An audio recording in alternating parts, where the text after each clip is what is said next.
On November 19th, 1863, President Abraham Lincoln uttered some of his most famous words in a dedication speech at the Soldiers' National Cemetery in Gettysburg, Pennsylvania. While the speech lasted only 2 or 3 minutes, the message that President Lincoln professed struck the hearts of each and every American gathered before him.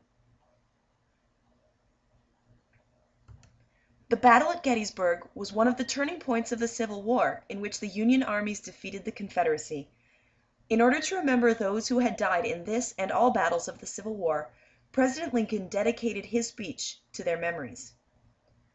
President Lincoln is famous for many speeches throughout his presidency, but few are more powerful than the Gettysburg Address. 77 years ago, our fathers brought forth on this continent a new nation, conceived in liberty and dedicated to the proposition that all men are created equal. Now we are engaged in a great civil war, testing whether that nation or any nation so conceived and so dedicated can long endure. We are met on a great battlefield of that war. We have come to dedicate a portion of that field as a final resting place for those who here gave their lives that that nation might live. It is altogether fitting and proper that we should do this.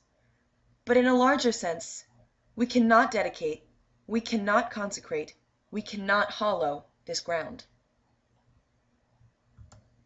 The brave men, living and dead, who struggled here have consecrated it far above our poor power to add or detract. The world will little note nor long remember what we say here, but it can never forget what they did here.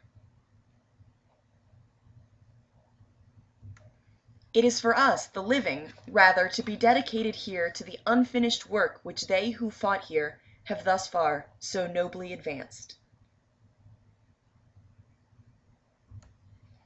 It is rather for us here to be dedicated to the great task remaining before us, that from these honored dead we take increased devotion to that cause for which they gave the last full measure of devotion. That we here highly resolve that these dead shall not have died in vain, that this nation under God shall have a new birth of freedom, and that government of the people, by the people,